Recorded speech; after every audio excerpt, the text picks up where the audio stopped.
Everybody, it looks like our vice chair has joined us. Hello, John.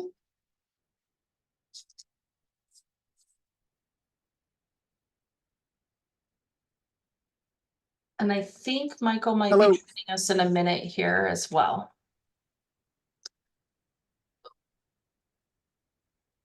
John, as vice chair, would you like to start the meeting with, we can have April do the roll call and then we can move on to minutes? I think that'd be, for Michael. yes, please. Okay, thank you. Sorry to be late, everybody. No worries.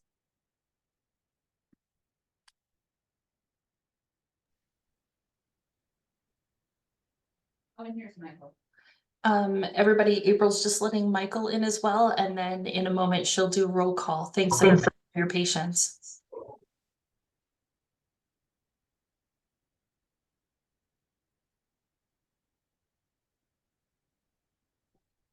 All right, now we have Michael. So we'll go ahead and take roll.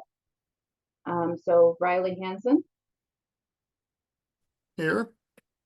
Michael O'Neill.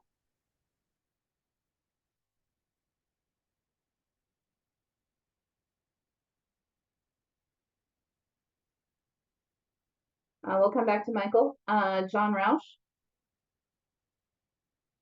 I'm here. Rachel Ballweber. Here. And Stephanie Bull. Here. And Michael. Here. Sorry, folks. So we have all of our sitting members in attendance. Just an FYI, we do have 2 vacancies on the board, citizen at large and banking finance rep. So if you know of anyone who'd be interested in sitting on the board, please encourage them to apply. Who's the citizen at large that dropped off? Chris Hunter. Chris Hunter dropped off. Oh, well, that's Hunter resigned his position on the board recently. okay. Well, Chris was a strong member. And just a reminder to all of the board members, city policy is that you do have your webcam on during the meeting. I am trying to get my camera to work, but my phone thinks I'm driving for some reason. So I'm trying to log in on my laptop. As much as you can try, John, that's all that matters. Okay. So I'll hand it over to Michael. All righty, John, if you can get on as soon as you can, please. And then we'll go into the meeting. We finished the roll call. Meeting's been called to order. And again, my apologies for a meeting that was, it's still going on. It dropped off of. We have the minutes from February 2024. Have people had a chance to review them? And are you ready to approve the minutes from February 2024? We do welcome a motion. I'll motion to approve. We have a second. Second. Okay, moved and seconded. All those in favor, please say aye. Hi. Hi. Very good. The motion passes. The minutes are approved. Okay. Regular items is we have the election of officers for the coming board year. And just a reminder, the board year runs July through June, is that correct? Really, I think it's the first meeting of a year, and last year the election wasn't held until summer. So we probably should have done it at the meeting in February. Okay. But we can get back onto that schedule of Okay. calendar year if that's the board's the calendar wish. year. Okay, well, I forgot what the cycle was. All righty, and just a review of, we have for officers, we have a chairman and a vice chair. Is that the title? That's correct, Chairman. Okay, any other, we don't have any other officer, right? So we would welcome a nominations for those positions, chair or vice chair. Those are currently held, I'm currently serving as chair. John Roush is serving as vice chair. Well, if Discussion? Michael, if you'd like to continue, I'll nominate yourself for chairman. Already, I'd be willing to do that. I second that. Okay, do we want to try to put a slate together? And I would nominate John to serve another year if he's willing. I'm willing to continue as I've been, sure. Okay. You do all the work. Is there any other interest in being an officer among the? No. Okay. Second on John's nomination for vice chair. I second it. Okay. Friendly vision of, so if you want to bring your motion for the election of that slate of officers, Michael O'Neill as chair, John Roush as vice chair. I'll motion to bring the election to Okay, vote. very good. We have a second of that motion. I second it. Okay, then moved and seconded. All those in favor of the election of the slate of officers as stated, say aye. Aye. Aye. Those opposed, the same. All righty. Woo! We missed Easy out on the peasy. February celebration. We could have been really taking it in. Well, thank you very much. Appreciate that. I do actually, I appreciate being a part of this.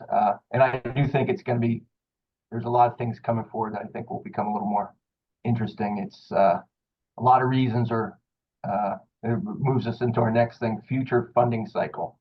That a lot of challenges. I think all of you are aware of those things in your respective fields in terms of what are holding back some development, particularly in the affordable housing space.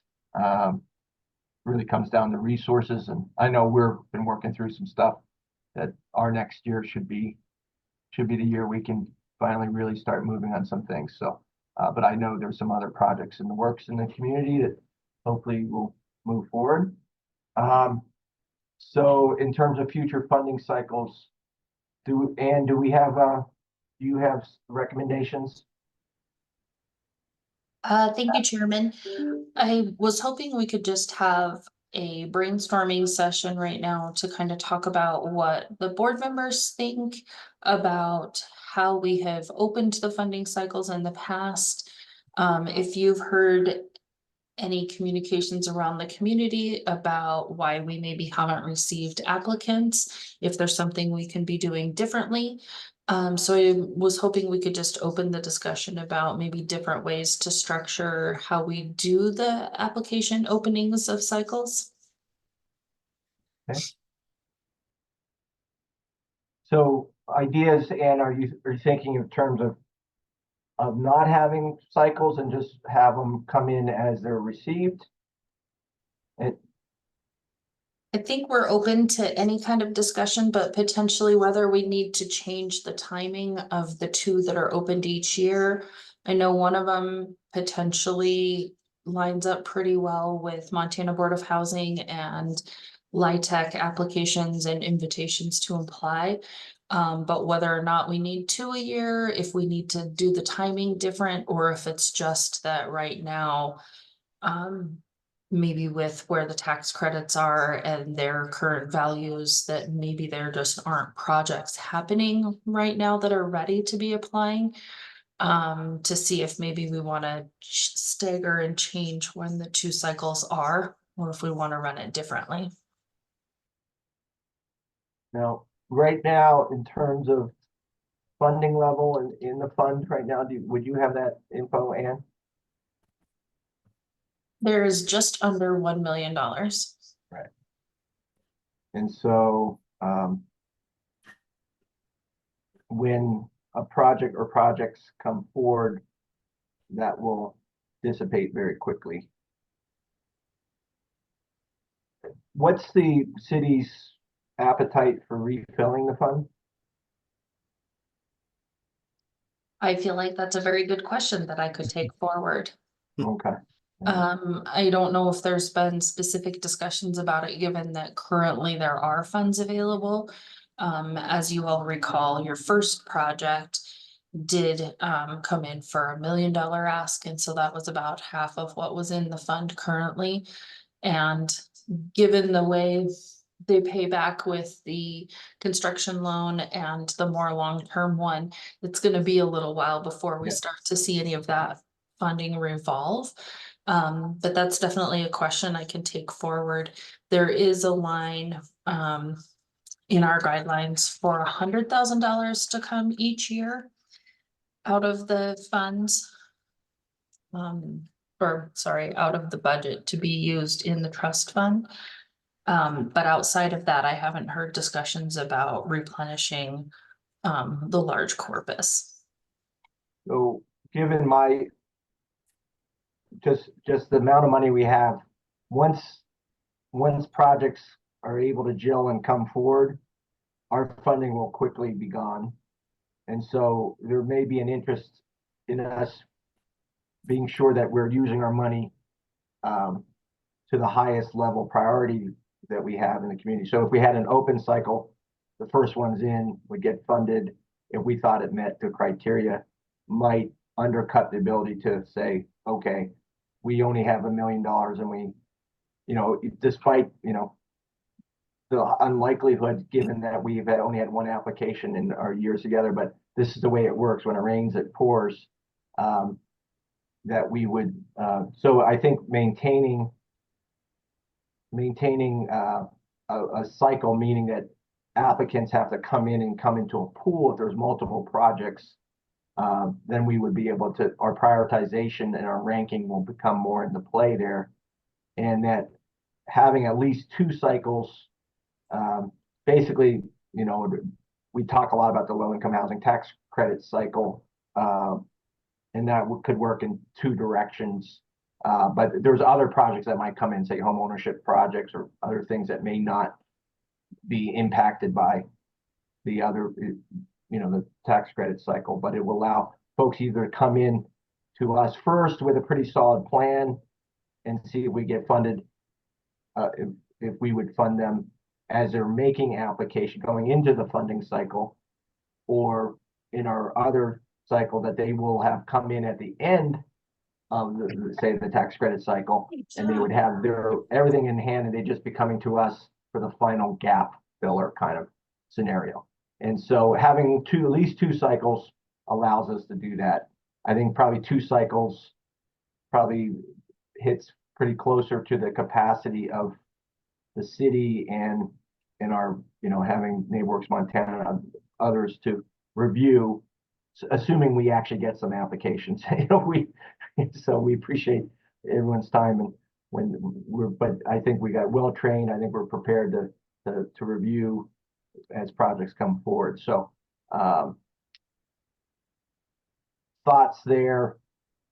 I mean, we can look at different times of the year, but I would suggest that we maintain at least 2 application cycles per year. I agree with that. And I would definitely agree in terms of at least the times of year we're talking about. The heaviest development ends up, we start looking at it, of course, in the fall and in the spring, getting ready for the summer builds and then getting ready for a winter design. A lot of times happens in the architectural field. And I will agree with Michael in terms of, I guess, trying to keep a curated pool in order for us to organize and prioritize the projects that we do want to fund. But to play devil's advocate potentially, is there a particular reason why we are keeping just a closed, like believe it was 6-week application cycle instead of, maybe doubling it up to or not doubling, but maybe putting up to 8 weeks, give them more time, and or just, of course, keeping it open and then considering it twice a year. In regards to that, if we give them a closed window, of course, it's a lot of developers will see it as a concentrated effort and something that they may not be able to obtain. And so what can happen a lot of times is that they'll just ignore it because of the man hours they feel like they'll put into it versus the risk management of not obtaining the loan. So my curiosity is if we, of course, open up the availability and timeline of applying, we might see more applicants. Any thoughts on that? I don't necessarily agree. Just simply because if it's already on their schedule, they're already banking for that time frame anyways, and adding 2 more weeks isn't gonna make that big of a difference. I mean, doubling it would, but I mean, there's 2 slots in the year. If you don't hit one, hit the other. If you don't hit the first one, more than likely you have more than enough time to get where you need to be anyways. So, but that's my point of view. But I mean, I see some advantage of giving an additional 2 weeks to the application process. One thing, and Ann, do you think we can maintain at least within a single year where basically the process wouldn't change in any fashion so to Rachel's point, that someone looking at it, say, in the fall and decides to opt not to apply in the spring, they would be looking at the same basic process, rankings, applications, everything to be expected there. So, and then could we announce that schedule for the year? And I mean, I think this commission would probably have to approve that, and then developers would kind of know how that is. I know that I think there is a certain certainty helps, because I think what's kind of counterproductive sometimes on the state level is sometimes when there used to be a consistency to when those funding cycles were, and they changed so much anymore, I couldn't tell you. And so, I mean, the tax credits cycle is about the only one that remains consistent. The other ones, sometimes, some years they just skip full funding cycles. So on certain federal funds, depending on certain things. So I think October, and was it March we're coming in on? Yeah, March, April. I feel if I remember correctly, it started earlier in September and went into October. Yeah. And then started in March and went into April, if I recall correctly. Yeah. So, And I'm sorry, I can't look it up right now because there's too much internet being used on this Zoom. It won't let me onto our websites. But I do believe that the last one was potentially an 8-week. And I think when we did the last fall/winter one, we timed it around when the documents would make it to NeighborWorks so that they were not right at the holiday time where they had potentially fewer staff. So I think that's really up to you all about how long you want it open. And maybe part of it too is that we need to publicize better that all the application materials are on the website all the time. yeah, I mean, So that's it's the not thing. like the application changes, and so potentially a developer who's looking at this could go out and have the application ready. And the day it opens or the day it's due, they would already have it. So at least all the materials are out there, so there's not like a question. It would just Okay. be It- really the deadline. And That- I don't that know works. if the announcing the opening was sort of if the idea behind that was to increase interest or have publicity, that I don't know of, like when the cycle opens, as opposed to just having, spring one is due this day, fall one is due this day. I don't know if that was part of it, was to just increase publicity. If any of you maybe remember from before I was here why that was done. Well, I think, Ann, you gets at the point, if we can consistently say that the application is going to stay the same and the criteria is going to stay the same for both cycles, and then we can publish that in advance, that there's going to be 2 cycles and you can apply here or there, then the whole idea of opening and closing and the closing is the deadline, of course, but that people can prepare and be ready with their application whenever. And just so that they submit, we will hold to the deadlines. We have to hold the deadlines. Without deadlines, we're done. So I guess the question is then is like a mid-October and then a mid-April. I guess we run into tax seasons and other things like that, but does that work, or would it be more likely to process things? If we wait too long in October, we're running into Thanksgiving, then Christmas, and getting it to the commission, things like that. If we wait too long in the spring, we'll be pushing into the city budget and into summer. I think what you proposed, Michael, is a good idea. So if we get down to actual deadlines, would we say October 15th and April 15th? Is that? Yeah, I don't see any issue. Do you, Riley, with your guys' projects that you've done? No, I don't believe so, or I don't believe I see any issue with that either.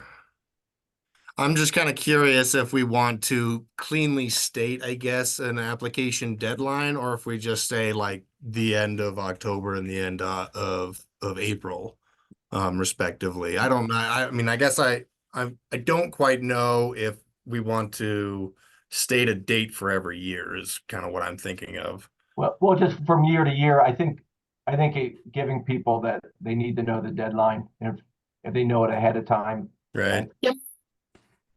So, And of course, yeah, either middle or end of October and just state that so much. And Chairman, if I may, I was Yeah. finally able to get the page to pull up. Hopefully you can all see it. Okay. This is the information that was provided for spring, and because we Okay. have not set a fall or decided if we were doing spring and fall or switching up to winter, summer, something like that, this is still what's currently there. So this is what everyone would see. And right above the application details, it does say, currently it says there's 2 a year, 1 in the spring, 1 in the fall. And so, and then describes the process. So potentially if there's a developer who's looking at applying for fall, they would know currently that there potentially is one and that the dates just haven't been set yet if they went to this site. So just deciding if that's still the best So practice of spring and fall. if we did October 15th and April 15th, I think that would fit well into, and that would assume we're processing and decision making through the reviews that, like say, NeighborWorks does, and then our own ranking, and then going on to the Board of Commissioners is 6 weeks. Is that a doable thing, Ann, do you think? Well, and even looking at this timeline that's in front of us, it looks like we've been doing 8 weeks anyways. Yeah. And so I guess part of what my question is more of the general, not the, specifically April 15th or October 15th, but more is fall and spring beneficial, which it sounds like that is still the right instead of winter, spring, to be able to do 2 a year. But then also, if any of you have heard from any developers just in your normal daily life, if there's a reason why individuals didn't apply the last 2 cycles, is it that the timing was wrong, or just nobody's developing big affordable housing right now projects other than the one we just funded? No, I think there's a number of us who have things in the works. The city money is very helpful, but it will not be fundamental to the project. They need to get other resources together, or, I know our projects, we're still going through a HUD process that we don't control before we can move there, but our thinking would be we'd be proceeding in the spring with some applications. the Holy Redeemer project, which is a large potential partnership with a variety of housing projects in it, is kind of in a stalled state, but I would expect them to see that moving as some infrastructure dollars begin to flow from the feds. I don't know to what degree that's happened yet, if there's to be more money, and that because I think there's need $2.5–3 million just to do some basic infrastructure work. And then, but if they do that, then there'll be a number of projects. The Helena Inn United Way project I could see coming in for some funds.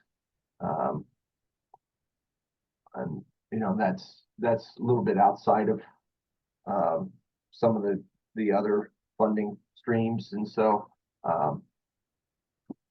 those are the three that I'm aware of and that are in the city proper. And we have a private developer we work with fairly regularly that was looking at it as well.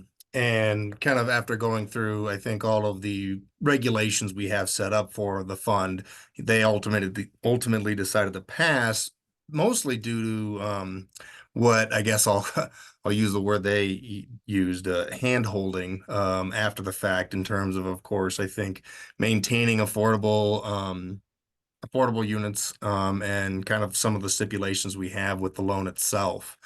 So I would like to say, I think it rightfully is turning away the people we don't want, who are trying to use it more or less as a slush fund to get the project over the finish line, and having us ensure that the property we're putting money towards is still going to maintain affordable housing levels after the fact. I think that is the major hiccup that they decided to pass on. So, you know, again, you know, maybe we're not seeing the applicants, but maybe we're not seeing those applicants for the right reasons. Yeah, Right, I think the that's really, restrictions written into this is assuming, you know, for $500,000 or $1 million, if the only funding you have in it is this money, you probably aren't going to want to put a 40-year restriction on your property. But if you already are doing a 40-year restriction, as all the other affordable housing funds that are available require, at least 20, in some cases, really, to be competitive, you need 40. That this is just something in addition, and the hand holding we have to do is very much limited because we defer to the fact that there is a deed restriction filed related to another funding. We can see that that's happening. I think it becomes a lot harder for the city and everyone else to manage if, say, a private developer came in and the only restriction was related to this money. I think it becomes a challenging thing. I do like the idea of private developers coming in with some ideas, and I think we're open to that. And that could be even a smaller deal. You know, that it's just more small construction company. They're doing a fourplex someplace and they want to throw in some money at a certain level. We've set per unit subsidy limits and all that kind of stuff. And so I think it's open to folks who aren't the usual nonprofit or affordable housing tax credit developers, things like that. So, but the bottom line is we aren't going to we want a hard promise, and it's legally enforceable promise of affordability, or that it's pretty meaningless.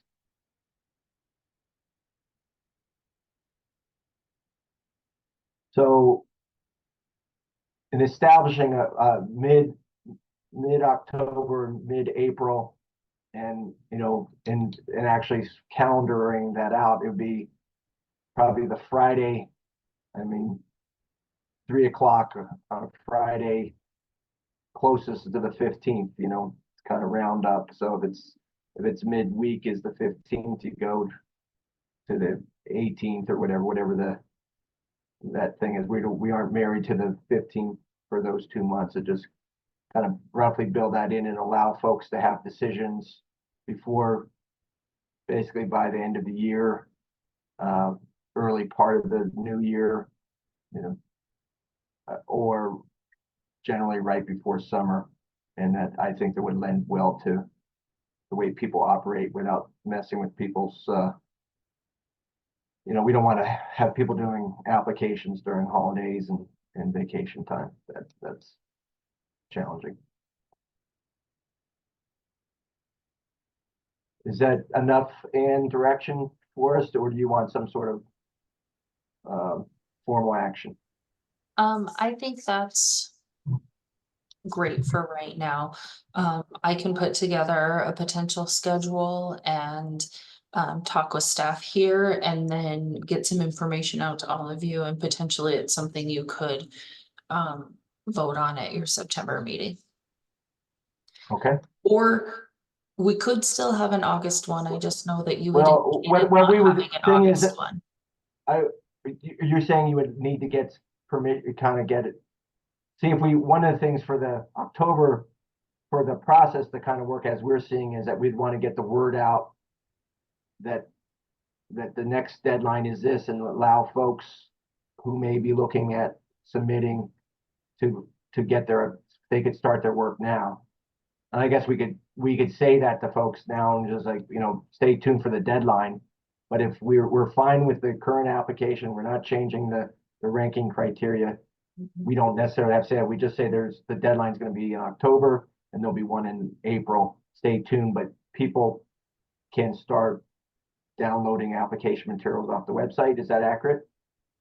That is accurate. All the information is on the website now. So as I mentioned, a developer could potentially have that Yeah. application done and ready before we announce the next one. And as I said, we could still have an August meeting. I just know that when you and I had visited and we couldn't get a quorum for June, you mentioned maybe not having an August one. So we have the September meeting listed as the next one.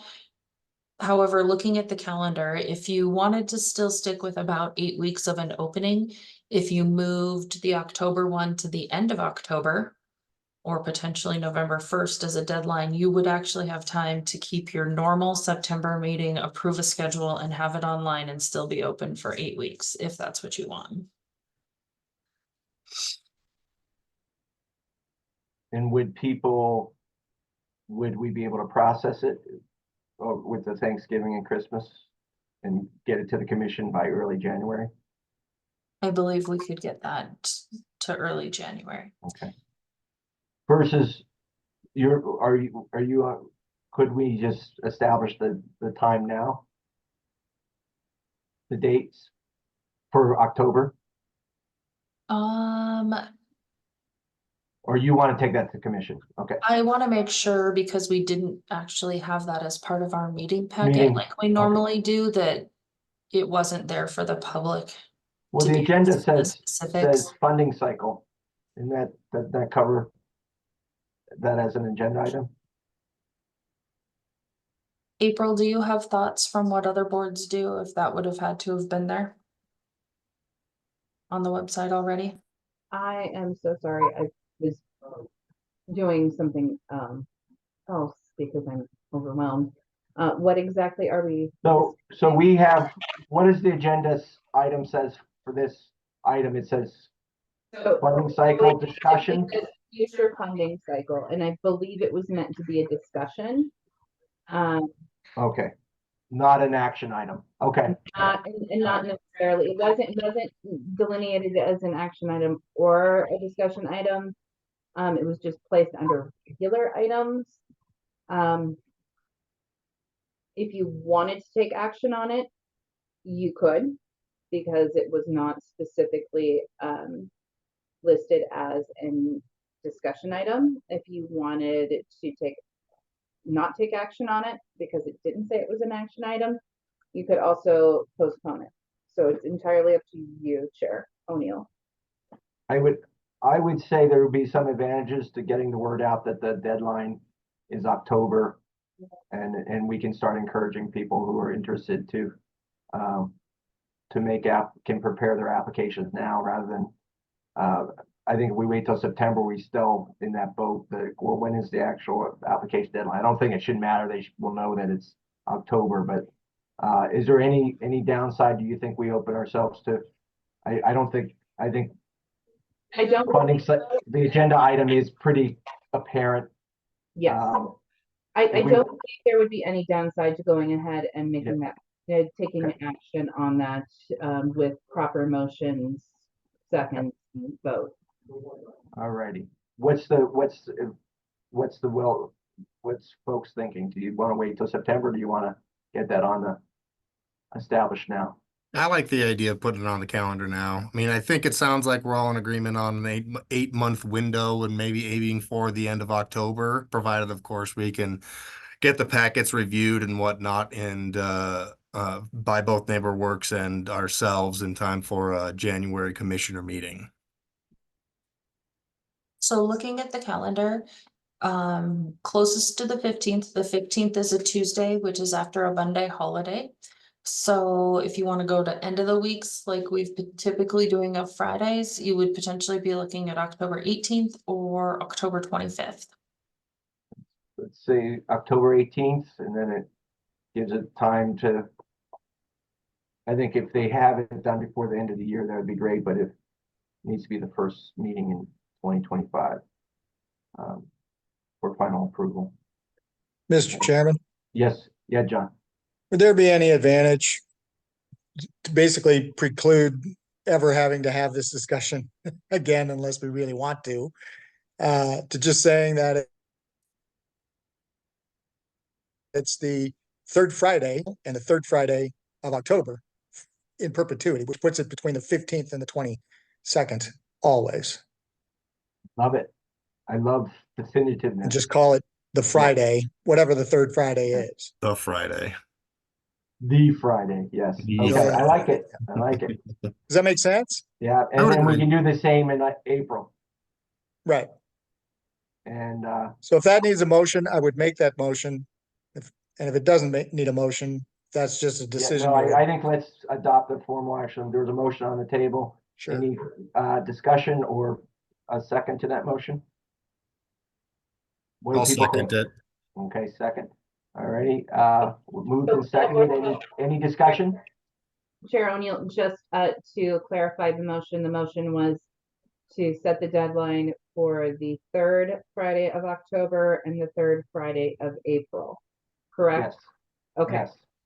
For perpetuity, for future generations. Until perfect, the end of time. perfect. So Until such time we choose to that move. way we have it there in the minutes, and Anne has that clear, taking anything else forward. Yeah, I think that's good. And then it really then locks it in a little bit in a way that people can understand that process. And that's assuming there's funds available and all that kind of stuff. But let's lock it in. Okay, people understand the motion. Any further discussion? All right. Have been moved and seconded. All those in favor of establishing an application schedule of the third Friday of October and the third Friday of April as the deadlines, please say aye. Aye. Aye. Aye. I did want to bring up, we do have a member of, I believe it's an HCC member on, if you wanted to take public comment before taking the vote, so Oh, okay, my bad. very good. Patricia, We would welcome public comment at this time on the motion.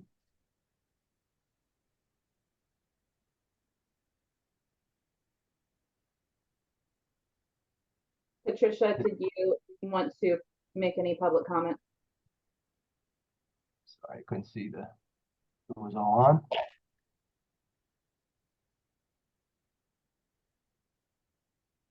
I don't believe so. Okay, We can move forward. alrighty, so the call for the vote on the motion on the table, which is to establish application deadlines of the third Friday in October and the third Friday in April. All those in favor, please say aye. Aye. Aye. Those opposed, same. The motion passes. All right, very good. Alrighty, I don't have the agenda in front of me. What else we got? Okay, any general public comment at this time would be welcome.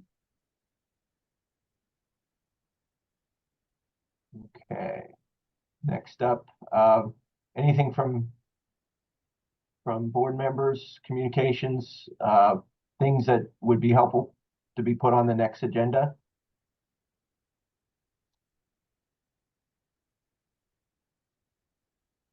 And of course, if you have any ideas that you would like to have on the agenda, please feel free to email Ann and on that, and we'll move that forward. Any pending meetings of interest or announcements that people would like to share?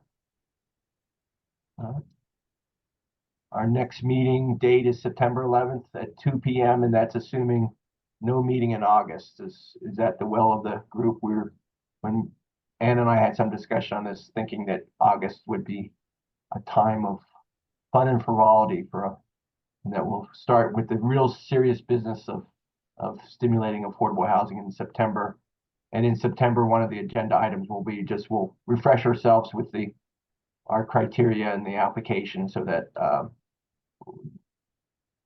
in advance of the October deadline in our review fall ranking process. Okay, is that everyone good with a September meeting? Okay. Yeah. And that being established, would take motion for adjournment. So moved. I'll Okay. second. Very good. Moved and seconded. All those in favor of adjournment, say aye. Aye. Aye. Those who would like to meet in perpetuity. I could say, okay. Anyway, the motion passes and this meeting is adjourned. You guys enjoy your summer. Hope we survive the next few days of heat. I wilt like a newly planted tree in this weather. So I'm not a big fan of triple digits. Not very nice, but anyway, thanks so much. Appreciate it. Have a good summer. We'll see you in September, everybody. Bye, y'all. Bye-bye.